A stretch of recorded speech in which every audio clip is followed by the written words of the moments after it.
Patria o muerte, venceremos. Raúl Roa is the father of the revolutionary Cuba diplomacy. He's known as the Chancellor of Dignity. His best pupil is this man, alongside Fidel Castro. His name is Ricardo Alarcón, and since he was very young, he has worked intensely. He was the youngest ambassador to the United Nations, afterwards Deputy Minister of Foreign Affairs, and for a lot of years the President of the Cuban Parliament. Not a lot of people has as many stories to tell as Ricardo Alarcón. Alarcón, you were an activist of the University Students Federation FEU even before the revolution, an organization loved by those who were part of it. In times in which you also worked with the Directorio Revolucionario and with the 26th of July movement, both against the dictatorship of Batista. Times in which the resistance against the tyranny was stronger than ever, all of which ended with the revolution triumph of January 1st, 1959. Describe those moments for us. Actually, I got involved in the things of the revolution, as did many young people. When I was a student at the La Víbora High School in my neighborhood. My first activity I remember very well. Right after the Batista coup d'etat, they closed the offices of many student associations that existed all over Cuba then. So students went to the streets to protest. That was my first political action, so to speak. Later, in that way, I gradually became a member of the 26th of July movement, of the youth brigades of the movement that were in all Havana districts. And when I entered the university, I inevitably got involved in the university students' struggle. A struggle which, in my judgment, has not been emphasized enough. At the university, there was a great battle to make it a decent place for the university reform, and it went hand in hand with the political struggle against Batista then. The comrades who were leading, organizing, and promoting that twofold battle, the person who, because of his struggle and activities, became the leader of that trend was José Antonio Echeverría. At the school where I began my course, this struggle was rather complicated and tense. And the person who gave me orders and guided me was a student leader in the adjacent school of agronomy. He was Fructuoso Rodriguez. We became very close friends then, and in practical terms, at the university, I belonged to the group and trend which would later be the Students' Directorate, and of course I continued having close ties with the comrades from the organization, even though I had been a member of the 26th of July movement since it was created in Havana. And I continued being a very close friendship with Fructuoso until the terrible day he was assassinated. We were really very good friends. Actually, I wasn't an FEU member. I ran for a post as instructed by Fructuoso, and I lost the election. But I was a sort of activist. I continued cooperating with him and the leaders of the EFEU at the time.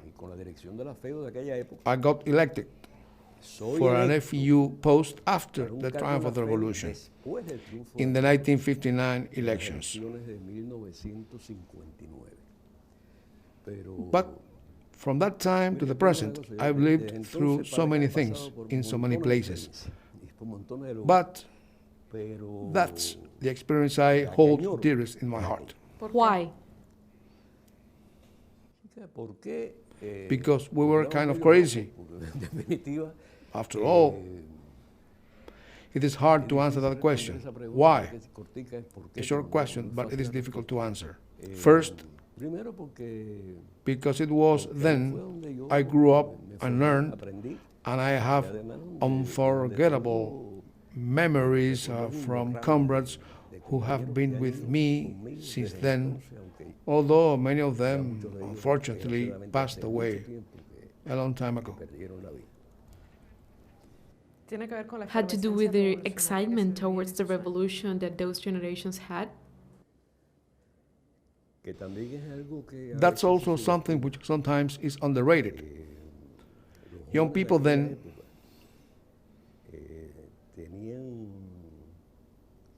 did things that may look very risky and unusual. After all, a youth is not supposed to conspire or fight, but to do other things.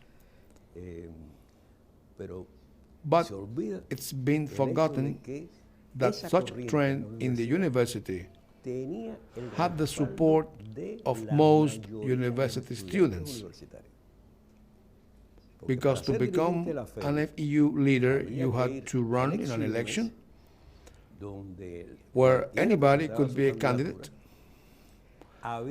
And there were a number of groups opposing the Students' Directorate and trying to get them out of the university leadership. For instance, Jose Antonio won in 8 of the 13 schools that existed then. And after some research, we have confirmed that on February the 7th, 1958, the Havana Business School, among many others, was taken over by the students. They went out to the streets, clashed with the police. The school was in Ayestran Street, near Infanta Street. They clashed with the police at Infanta, and well, the same happened in La Víbora, the Havana, and other high schools. When word spread about the assassination of Gerardo Abreu Fontan, who was the leader of the youth section of the movement in Havana, and my chief. That strike began on February the 7th, 1958. It was spontaneous because students went out to do just what they could do. As soon as it was known he had been arrested, we all knew he would be killed, as he was, just that evening. And the only thing we could do was to go to the streets and shout, to cry, to try to create a situation that averted the assassination. Throughout February, the strike expanded to all public schools, to all private academies, to all private universities, like the Villanueva University, a Catholic university in Western Havana then. The strike continued in March. In April, we were expecting it to give momentum to the general strike on April the 9th, the workers' strike.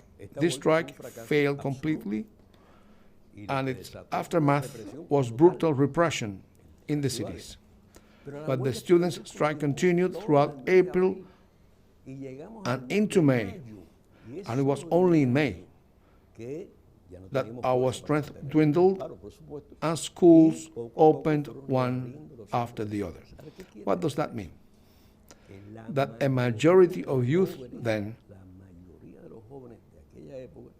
including most of those who studied in private schools, supported those few others who, yes, could be seen as the vanguard and were facing the regime by taking greater risks.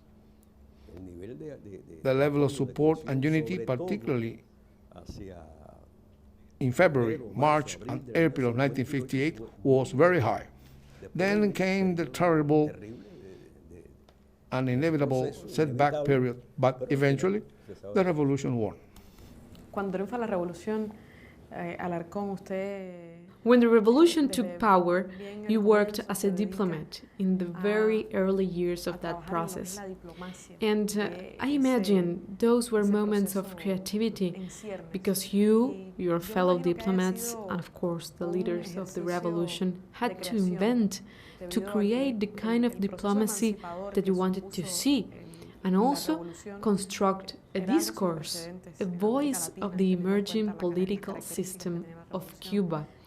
By the way, a very peculiar country, a country which was decided to be socialist in the middle of the Cold War, a lot of polarization between communism and capitalism, a world full of colonies, very different of the kind of perspective we could have today. And you became a diplomat precisely in those moments and had to defend the message of Cuba, a message that was being constructed by that moment. Tell me about those years. Bueno, yo pasé los primeros años en la universidad. I spent the early years in the university.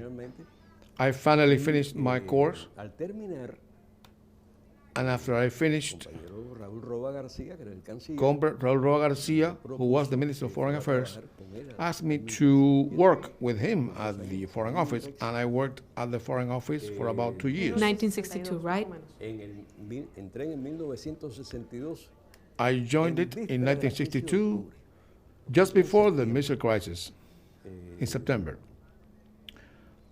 Y un buen día, Roa And one day, Roa me pide, o me told me comunica su decisión de que yo lo acompañe he had decided that I a la went sesión with de la him Asamblea General de la ONU. to the United Nations General La Assembly primera vez que session. vi la ciudad de Nueva York, That was my first time to visit New York. I went there with him, and we came back after the assembly session, and then poco a poco, que estaban I pensando got word en gradually otra vez, they ya were como thinking about sending me back there, but as permanent representative. lo cual si tú If you think about it, you'll find it rather absurd. porque I empezar mean, la starting your career as a diplomat por el from texto, above, como as an embajador, ambassador, además en la and ONU, at the UN realmente is algo rather unusual, inusual, to say the least. decirlo menos. You were not older than 30 years, right? No, yo fui el embajador. No, I was the youngest ambassador to the United Nations. Creo que después quizás alguno otro. I don't know whether there's been a younger one later. The first time I went to New York, I was at 27, Lo cual era un and that was a big challenge que tenía la edad because I was the de age los jóvenes of young diplomats who were attachés and third secretaries in the other missions, and the other ambassadors were by far descansados. old enough to be my fathers. That was very difficult because Era como un I was a muchacho boy who had to discuss with a gentleman who had a long record and so on. pero me vengué. But I had my retribution because Si fui el más joven, if I was the youngest ambassador, pocos que I was repetido como also among the embajador en few dos to momentos. serve as an ambassador at 2 different times of his life. 12 años I served for 12 years during that first time. regresé a I Cuba returned to y Cuba volví and a went las back Naciones to the Unidas UN en un mundo when the world completamente was diferente. completely different. Cuando se caía When the el muro de Berlin Berlín, Wall cuando was desaparecía torn la Unión down, the Soviética, Soviet Union was etcétera, breaking down, Y ya and con so una on. edad que And my más o age menos tenía then la was de more mis or less colegas. that of the other ambassadors. Bien. So, Cuando Roa me dijo when eso, Roa told me that I had been proposed to be ambassador to the UN, I told him, "But doctor, I know nothing about it." I shall never forget his answer. "Oh, Ricardo, it is the same as in the Students' Federation. tú vas ahí, te paras. You go there and stand verdad, up no, and no talk. tenía la It is práctica true, que I had the cualquier practical estudiante, experience sobre any todo en student aquella leader época, has, particularly at the time, enfrascarte en discusiones, to debate and argue and uphold your confrontar views opiniones con against any cualquier different otro, ones En la and all that. universidad eran discusiones muy vivas, And muy university fuertes. debates were very heated and strong, Antes del triunfo, both before the después del revolution triunfo, los primeros años. and during its early years. Y es lo mismo. It's just the same. Pararte ahí, metes tu You discurso, stand qué sé up yo. there and make your Tenía algunos speech and so on. inconvenientes, ¿no? I had some limitations, though. Conocimiento del My idioma command of inglés English was so estaba much años smaller than luz yours, del que tú tienes, Thank you very much. but it pero was a very interesting fue una experiencia realmente experience. interesante. How was that message in the United Nations defined in those years? Mira, yo creo que Cuba I believe desarrolló Cuba's una diplomacy diplomacia was characterized caracterizada por by its creativeness and independence. And regardless the fact that as time went by, we built very close ties with the Soviet Union, there were many major issues in the United Nations on which we differed. Once, Ambassador Fedorenko, who was the Soviet ambassador to the UN, and one of the many who were my colleagues, approached me very respectfully and told me, Ricardo, you never vote with us on all the topics of disarmament and international security. Those were amongst the many topics then. But you haven't even voted for our motion. It was a motion they had presented. The thing was, we had different views. For instance, Cuba would not accept that disarmament issues were controlled by a disarmament committee that existed then and was part of the United Nations.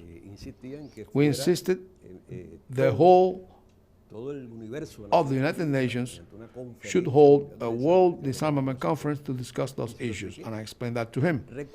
I am talking about this because I believe it is important to state two essential things. First, the independence Cuban revolutionary diplomacy always had, and second, the respect our Soviet comrades always showed toward that independence.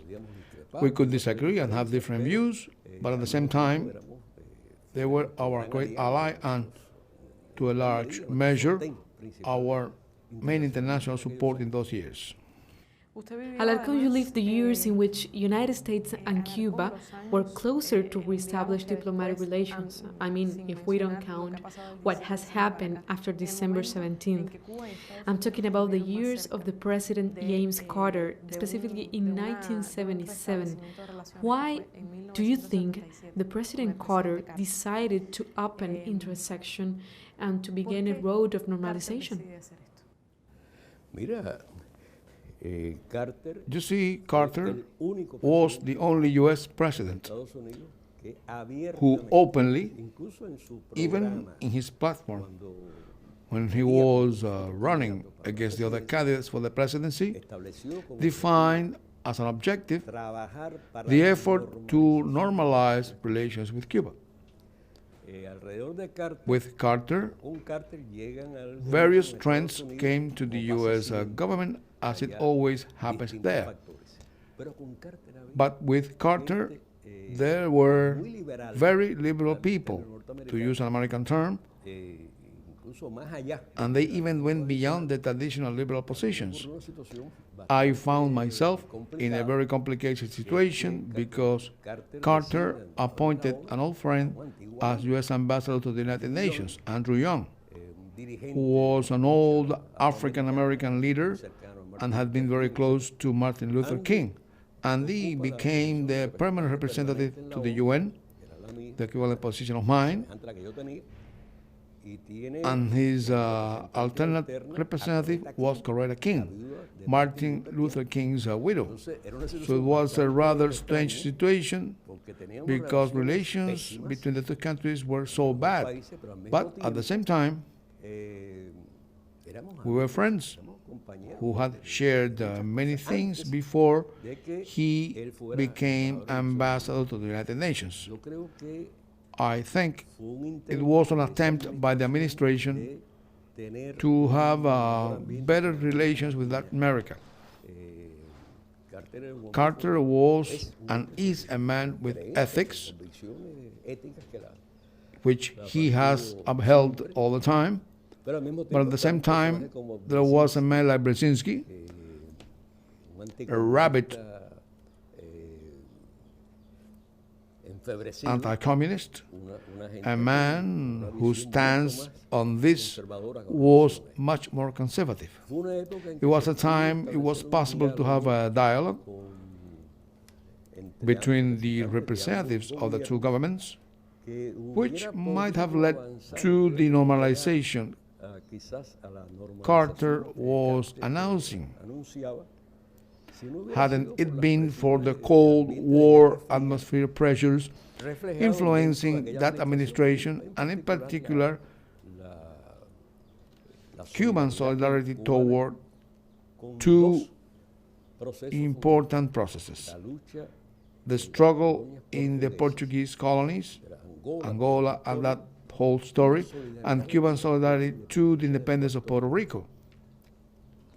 By the way, concerning that, Carter made very important moves like the release of the 5 Puerto Rican patriots. There were 5 also, who had been in U.S. prisons.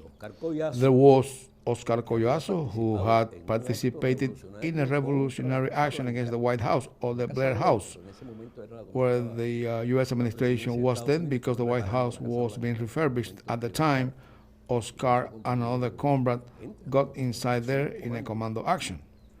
And there were Lolita Lebron, Rafael Cancel Miranda, and Melvin Flores,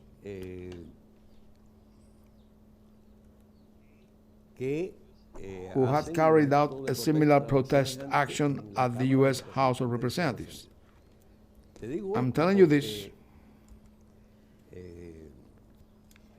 because actually it should have been more difficult to release persons who had acted against the United States, against the empire, openly, than to release, as Obama did finally, our 5 comrades, the 5 heroes of Cuba, who had done absolutely nothing against the United States, who were never armed and would not carry out any violent action.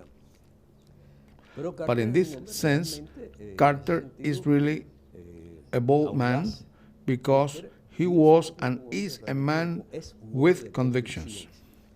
Another point should be made. Whereas